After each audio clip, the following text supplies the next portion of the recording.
اشرح لي صدري ويسر لي أمري واحلل عقدة من لساني يفقه قولي رب زدني علما اللهم فقهنا في الدين اللهم بارك لنا في أوقاتنا اللهم أخلصنا لوجهك الكريم يا رب لك الحمد كما ينبغي لجلال وجهك ولعظيم سلطانك اللهم صل على محمد صلى الله عليه وسلم وعلى آل محمد صلی اللہ علیہ وسلم۔ تمام قسم کی تعریفات اللہ رب العالمین کی ذات کے لیے ہیں، جو ہر طرح کے حالات میں ہماری مدد کرتا رہتا ہے۔ وہی ہے جس نے دین کے کام کو کرنے کے لیے ہمیں آسانیاں فراہم کی اور ہمیں مواقع عطا کیے۔ اگر وہ ہمیں مواقع اور آسانیاں نہ دے تو ہم میں سے کسی کی اتنی اوقات نہیں کہ وہ اللہ کے دین کا کام کر سکے۔ بس اگر اللہ کسی کو اپنے دین کے کام کے لیے چنے تو اسے ہرگز اترانا نہیں چاہیے، بلکہ عاجزی کے ساتھ شکر ادا کرنا چاہیے۔ الحمدللہ رب العالمین۔ وہ لوگ جن کے دل دنیا کی محبت میں اور دنیا کی چاہت میں ڈوبے پڑے ہیں، وہ کبھی بھی اس شکر کا مطلب نہیں سمجھ سکتے کہ دین کا کام کیا چیز ہے۔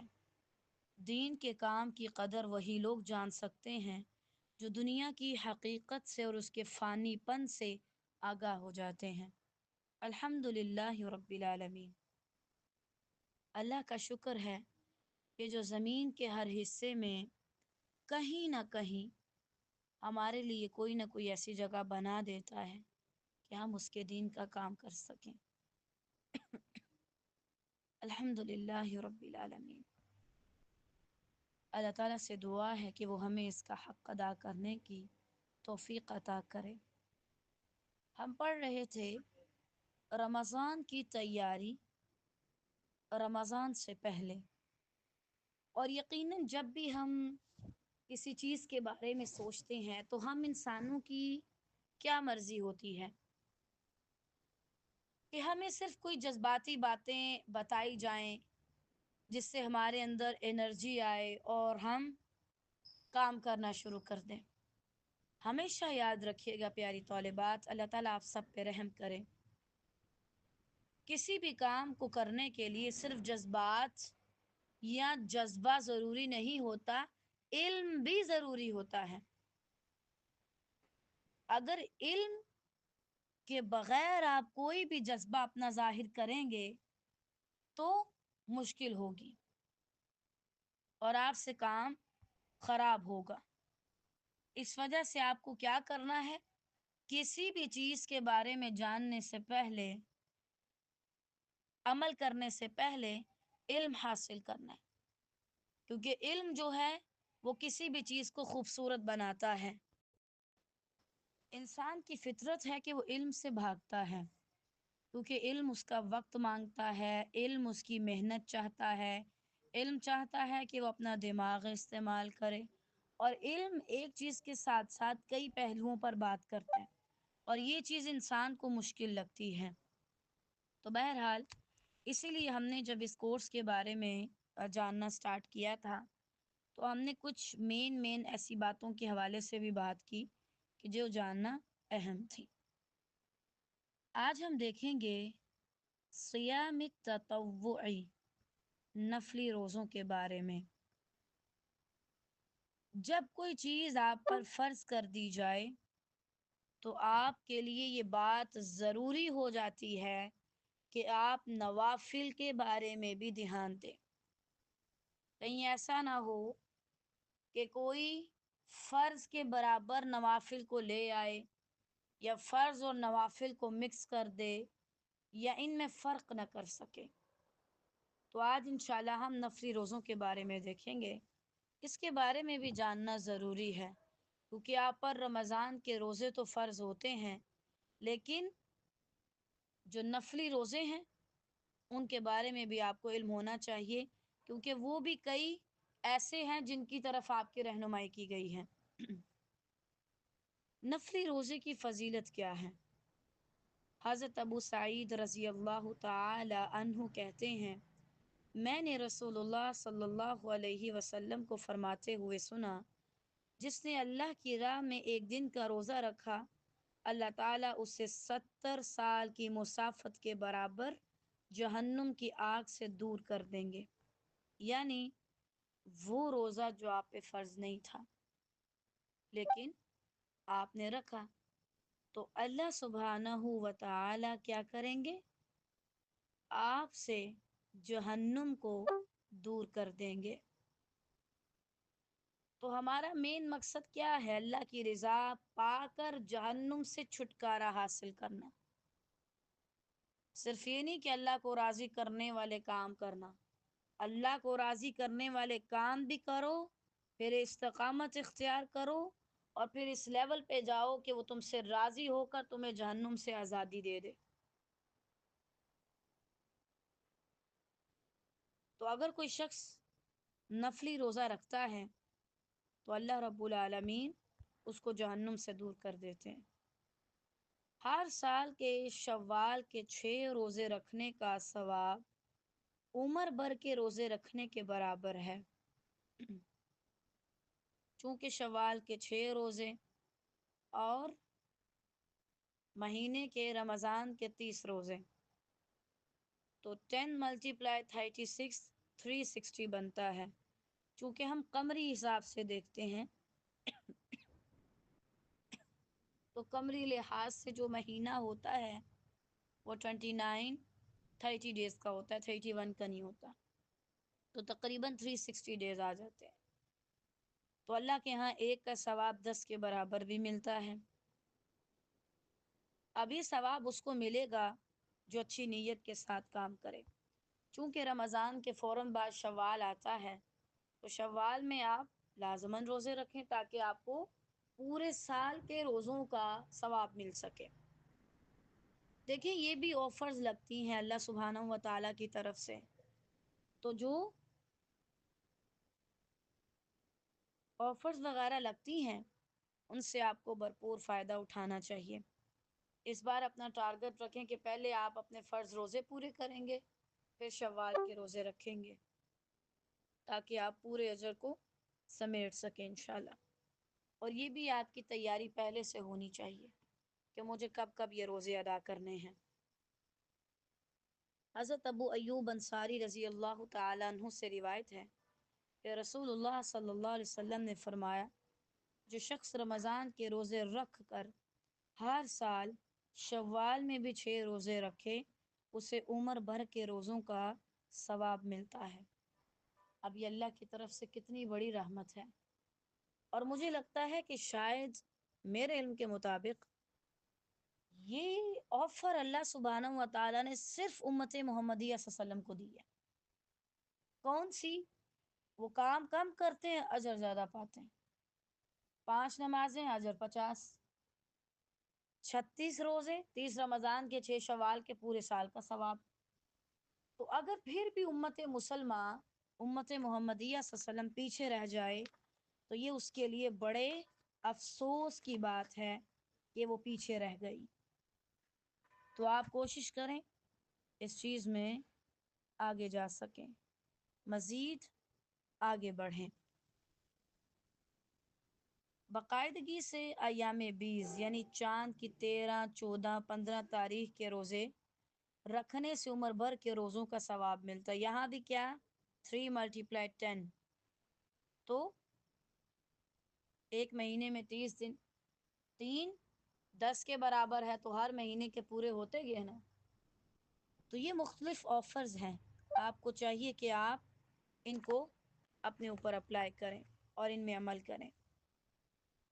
انسان عجیب ہے نا، اس کو احادیث میں اتنا کچھ بتایا گیا ہے، وہ پھر بھی لوگوں سے جا کے پوچھتے ہیں مجھے بتائیں میں ایکسٹرا کیا عمل کروں، مجھے بتائیں کہ مجھے کیا کرنا چاہیے۔ تو آپ یہ کام کریں اور اتنی انرجی آپ کو رمضان سے حاصل کرنی ہے کہ آپ رمضان کے بعد یہ سارے نوافل روزے رکھ سکیں۔ اگر آپ نفلی روزے رکھیں گے تو آپ الگ طرح سے اللہ رب العالمین کا قرب پائیں گے۔ دیکھیں، فرض کاموں سے آپ اللہ کے قریب ہوتے ہیں، آپ اللہ کے قریب ہوتے ہیں، لیکن نوافلی لحاظ سے اگر آپ نوافل رکھتے ہیں تو اللہ رب العالمین آپ سے محبت کرتے ہیں اور آپ کو اپنا قرب خود عطا کرتے ہیں۔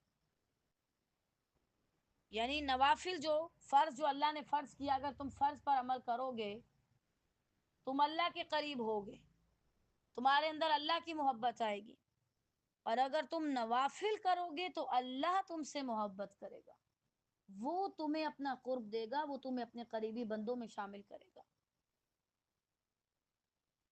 تو یہ دونوں کام کریں، فرض بھی نوافل بھی۔ اس کے علاوہ اگر آپ سفر میں ہیں تو نفلی روزہ رکھ سکتے ہیں، اور اگر آپ سفر میں نہیں لیکن بیمار ہیں تو جیسے ہم نے پہلے پڑھا تھا، یہ چیز آپ کے لیے جائز ہوگی کہ آپ پھر روزہ رکھتے ہیں یا نہیں، یعنی اگر آپ کے اندر ہمت طاقت نہیں ہے تو۔ لیکن بہرحال اگر آپ سفر میں روزہ رکھتے ہیں تو یہ چیز آپ کے لیے کیا ہے؟ جائز ہے۔ اس کے علاوہ سوموار اور جمعرات کا روزہ رکھنا نبی صلی اللہ علیہ وسلم کو پسند تھا۔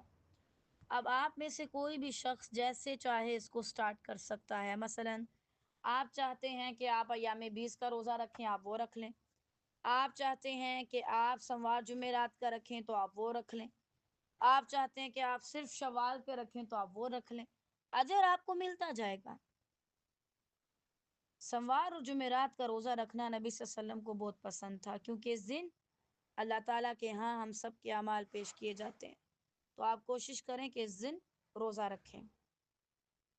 اگر آپ میں سے کسی کے اندر اتنی طاقت نہیں تو وہ صرف ایک ہی دن روزہ رکھ لے، یعنی صرف سوموار کا یا صرف جمعرات کا، آہستہ آہستہ سٹارٹ کریں۔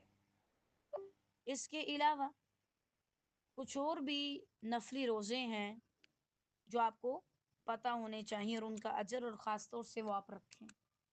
9 ذوالحجہ ہے، یوم عرفہ کا، اللہ تعالیٰ خیر سے ہم سب کو نصیب کرے، ابھی کچھ ہی مہینوں بعد یہ بھی آنے والا ہے۔ اس سے 1 سال پچھلے اور 1 سال آئندہ کے گناہ معاف ہوتے ہیں، یعنی 2 سالوں کے۔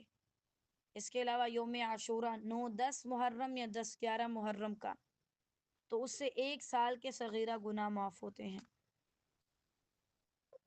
تو ان روزوں کا بھی ہمیں اہتمام کرنا چاہیے۔ اور دیکھیں، بعض کام ہم ایسے ہی کرتے ہیں کہ بھائی ٹھیک ہے آج یہ دن تھا تو میں نے رکھ لیا، خالصتاً اللہ کا قرب پائیں اور اجر کی نیت سے کریں اور بار بار اللہ تعالیٰ سے دعائیں کریں۔ اب چونکہ شعبان چل رہا ہے تو نبی اکرم صلی اللہ علیہ وسلم شعبان کے مہینے میں باقی سب مہینوں سے زیادہ روزے رکھا کرتے تھے۔ اچھا، اب اس میں ایک چیز ہے کہ بعض لوگ شعبان میں روزے اس لیے رکھتے ہیں کہ وہ شب بارات اور شعبان کو مکس اپ کرتے ہیں۔ وہ کہتے ہیں شعبان میں ہی شب بارات تھی۔ دیکھیں، اگر تو آپ پہ وحی آئی ہے اور آپ کو پتہ ہے تو آپ ہمیں بھی بتائیں، لیکن اگر وحی صرف نبی کریم صلی اللہ علیہ وسلم پر آئی ہے اور انہوں نے اس بارے میں کوئی رہنمائی نہیں دی تو پھر آپ کون ہوتے ہیں اس کے اوپر بات کرنے والے؟ حالانکہ آپ کے پاس صحیح حدیث بھی موجود نہیں۔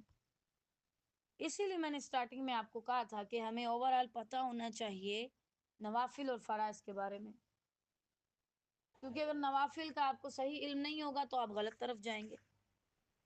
نبی صلی اللہ علیہ وسلم ویسے ہی شعبان کے مہینے میں زیادہ روزے رکھتے ہیں۔ مثلا آپ دیکھیں، پورا سال آپ اگر کہیں میں آج رکھوں گی کل رکھوں گی تو آپ سے نہیں رکھے جاتے روزے، پھر آپ کیا کرتی ہیں؟ آپ شعبان میں رکھ لیتی ہیں، وہ جو 8-7 آپ سے روزے چھوٹے تھے۔ تو نبی صلی اللہ علیہ وسلم کا اپنا ایک معمول تھا، ان کو یہ چیز پسند تھی، ان کے اندر طاقت تھی، وہ شعبان میں زیادہ روزے رکھ سکتے تھے۔ آپ اگر شعبان میں روزے رکھیں اور اس کے بعد رمضان میں نہ رکھ سکیں تو پھر کتنی ایک عجیب چیز ہے۔ تو بہرحال نوافل کی وجہ سے فرائض پر اثر نہیں پڑنا چاہیے۔ اس کے علاوہ نفلی روزہ ایک دن چھوڑ کے ایک دن بھی رکھ سکتے ہیں، مثلا سوار کو رکھیں، منگل کو چھوڑ دیں، بدھ کو پھر رکھیں، جمعرات کو چھوڑ دیں، جمعے کو پھر رکھیں، ہفتے کو چھوڑ دیں، اتوار کو پھر رکھیں، پھر سوار کو چھوڑ دیں۔ اس طریقے سے ترتیب سے لے کے چلیں۔ اس کو کہا جاتا ہے صوم داودی۔ داود علیہ السلام کا یہ طریقہ تھا، وہ اس طریقے سے روزہ رکھتے تھے۔ تو اگر کوئی اس انداز میں رکھ سکتا ہے تو وہ رکھے، جب تک اس کے اندر طاقت ہے۔ اگر وہ رکھتا ہے تو یہ بھی اللہ تعالیٰ کو بڑا محبوب عمل ہے، لیکن یہ نہیں ہے کہ مہینہ رکھ کے تو اس کے بعد آپ بیمار پڑ جائیں، کمزوری آ جائے آپ کے اندر۔ پھر اپنی ڈائٹ کا بھی خیال رکھیں۔ اس کے علاوہ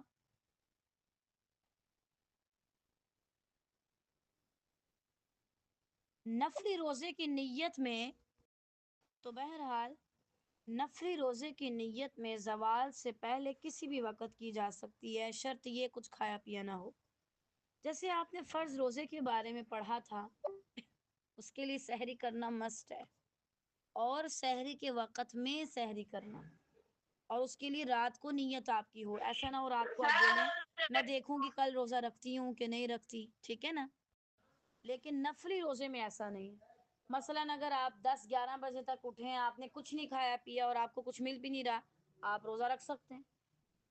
اور اگر آپ نے روزہ رکھا ہوا تو آپ افطار کر سکتے ہیں، اس کی آپ کو اجازت ہے۔ اس کی نیت آپ بعد میں بھی کر سکتے ہیں، ٹھیک ہے، کہ بھائی آج میرا روزہ ہے، لیکن پہلے نہیں ہونا چاہیے۔ تو بہرحال اس کی نیت آپ کبھی بھی کر سکتے ہیں دن میں۔ اس کے علاوہ نفلی روزے کی قضا نہیں ہے۔ کوئی کہتا ہے میں نے ایام 20 کے روزے نہیں رکھے تو میں کہیں اور رکھ لوں، آپ اس کی قضا کی نیت سے نہیں کر سکتے، آپ اوورآل ویسے روزہ رکھنا چاہیں تو رکھ سکتے ہیں۔ اس کے علاوہ نفلی عبادت میں اعتدال اور میانہ روی افضل ہے۔ نفلی کام آپ کوئی بھی کرتے ہیں تو لازم ہے کہ آپ وہ استقامت کے ساتھ کریں، لیکن اچھی طریقے سے کریں، چاہے تھوڑا کریں۔ مثلاً آپ مہینے میں صرف ایک روزہ رکھتے ہیں، لیکن آپ ہر مہینے ایک روزہ رکھیں، اچھے سے رکھیں، اچھے سے کام کریں۔ یہ نہیں ہے کہ ایک میں رکھ دیا اور بعد میں چھوڑ دیے۔ مسلسل لگاتار نفلی کام کریں، تب جا کے آپ اللہ کے محبوب بندے بن سکتے ہیں۔ اس کے علاوہ جو مسلسل 40 روزوں کا چلہ کاٹا جاتا ہے، جسے صیام اربعین کہا جاتا ہے، وہ نبی صلی اللہ علیہ وسلم سے ثابت نہیں ہے۔ وہ جو بھی کرتا ہے وہ من گھڑت ہے، اپنے آپ سے بنایا گیا ہے، وہ کسی بھی صحیح روایت سے ثابت نہیں۔ دیکھیں، یہ آپ نے اگر آپ کو یاد ہو سلیمان علیہ السلام کے بارے میں، موسیٰ علیہ السلام کے بارے میں پڑھا تھا کہ وہ جب اللہ تعالیٰ سے ملاقات کے لیے گئے تو انہوں نے کیا کیا تھا؟ روزے رکھے تھے 40۔ تو یہ انہوں نے رکھے تھے، نبی صلی اللہ علیہ وسلم نے نہ رکھے 40 روزے کٹھے، اور نہ ہمیں اس کا حکم دیا۔ اس لیے ہمیں ایسی چیزوں سے گریز کرنا چاہیے جو دین میں نہیں لیکن دین والوں سے منسوب کر کے بتائی جاتی ہیں۔ آج کے لیے اتنا ہی کافی ہے انشاءاللہ، باقی خیر سے ہم نیکسٹ ویک میں پڑھیں گے۔ اب اگلے ویک میں انشاءاللہ ہم اعتکاف کے بارے میں جانیں گے، لیلۃ القدر میں اور لیلۃ القدر میں کرنے والے کاموں کے بارے میں جانیں گے انشاءاللہ، اور پھر ہم ایک چارٹ دیکھیں گے کہ ہم کس طریقے سے رمضان میں جو ہے اپنی روٹین وغیرہ سیٹ کر سکتے ہیں، ٹھیک ہے۔ اور اس کے علاوہ انشاءاللہ ہم یہ بھی دیکھیں گے کہ ہم نے اپنی عید الفطر کو کیسے گزارنا ہے، خیر اور عافیت کے ساتھ۔ بارک اللہ فیکم۔ اللہ تعالیٰ سے دعا ہے کہ وہ ہم سب سے راضی ہو جائے، اور ایسا کبھی بھی نہ ہو کہ ہم اللہ تعالیٰ سے کوئی شکوہ کریں، لیکن ہم اللہ سے دعا تو کر سکتے ہیں، الہی دین کے راستے میں کام کرتے ہوئے جو مشکلات آتی ہیں، خیر اور آسانی کے ساتھ، عافیت کے ساتھ ان کو حل کر دیجئے۔ آمین یا رب العالمین۔ بارک اللہ فیکم۔